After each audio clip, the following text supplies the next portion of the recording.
A lot of women are leaving the workforce in droves that are tired of being independent.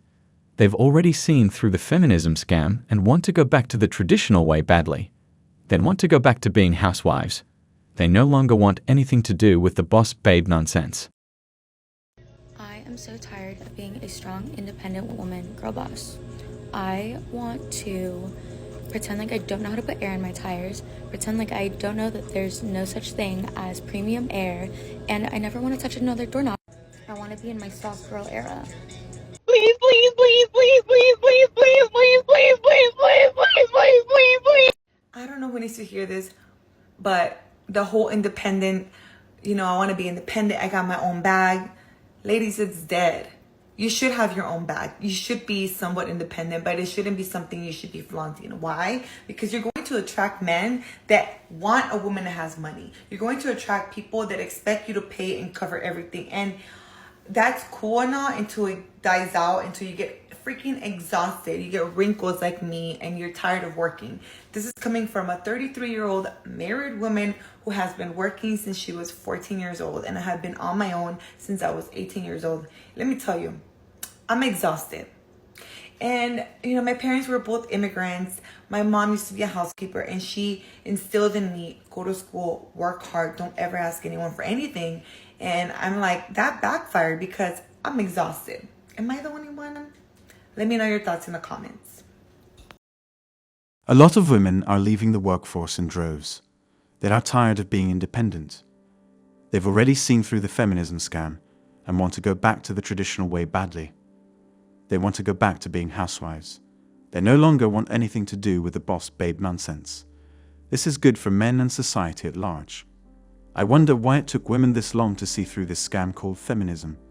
First wave feminism wanted to denounce and repair some inequities in a fundamentally unequal society.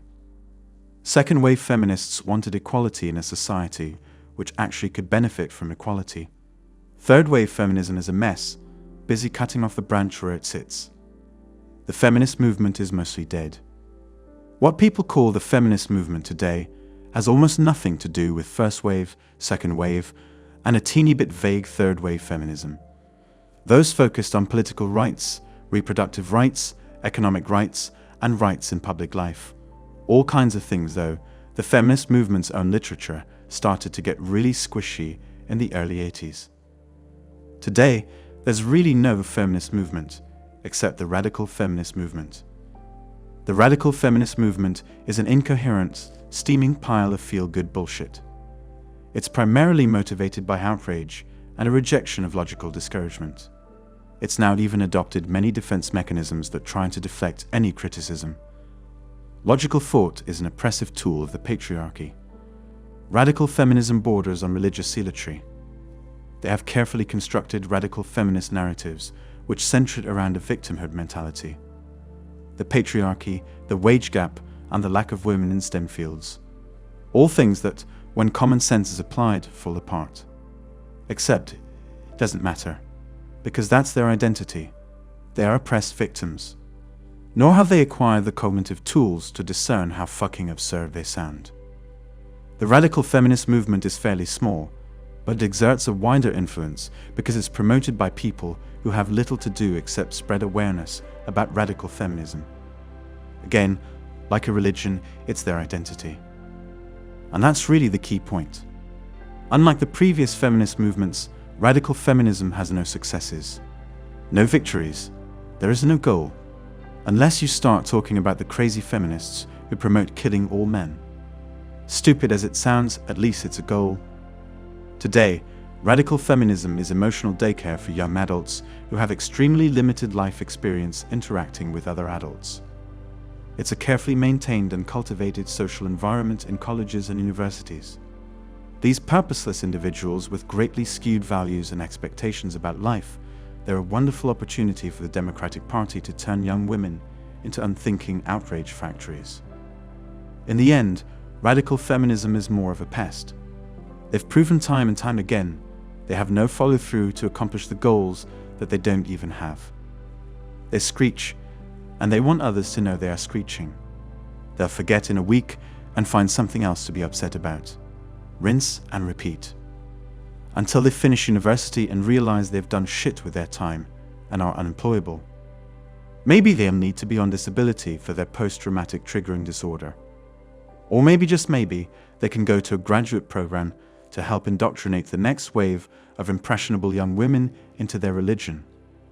Patriarchy is a result of gender roles and not its cause. Gender roles have always been there, patriarchy has not. Societies were never built on the premise that there will be a patriarchal system. As societies became more comfortable or accepting of their gender roles they imposed on each other, patriarchy was a result.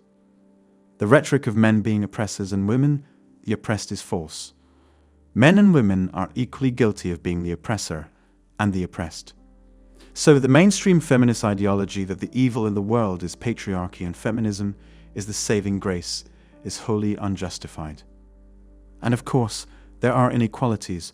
We just happen to look the other way when that inequality is concerned with men, because men are bad, quote unquote. Remember, Bring Back Our Girls, where 200 girls were kidnapped by Boko Haram. Yet it went unnoticed when Boko Haram kidnapped 10,000 boys and spent the better part of 2013 slaughtering thousands of men and boys. Feminism nowadays isn't a movement, it's a business. It sells ill will and victim consciousness to rich, safe, well-educated women and a few men in the Western countries. There has never in history been a successful political candidacy under the name feminist. There are only 3 so-called parties in today's world. If it was a political movement, it would be moving political change through formal political processes. Feminism doesn't do this. It knows it is repugnant to women. Women are the majority of voters. If, as it so preposterously claims, it works on behalf of half of the world's peoples, surely it would have triumphed in elections easily. How does any business arise? Simply, someone recognizes a way to make money. Feminism, not a single successful candidate in a century and a half, but hundreds of millions of books sold. In a better world, where every woman was perfectly content, there would be no need for feminism, would there? Draw the obvious conclusion. Feminism doesn't want a better world. It wants a worse one, where women suffer more and feel more aggrieved. That way, professional feminists make more money. Feminism is destroying Western society, and not just in Europe and the US. All of Latin America has adopted more extreme views and laws that are provoking a breakdown in the family nucleus. Men are choosing not to marry due to the significant imbalance in the law regarding divorce and alleged domestic violence laws. The deck is stacked against men in many forms. If you feminists keep this up, you would likely get what you wished for, only to regret receiving it. Some of you have regrets already. There are videos of feminists crying their hearts out on camera. Their videos are all over TikTok, Facebook, and YouTube. All I can say is, good for them. Anyway, that's all for today on Manhood. Don't forget to smash the like and subscribe buttons, and also click on the notification bell to be the first to know when I drop a new video. If you find value in my videos, you can show your support through PayPal or Cash App. The links are in the description. See you next time. Cheers.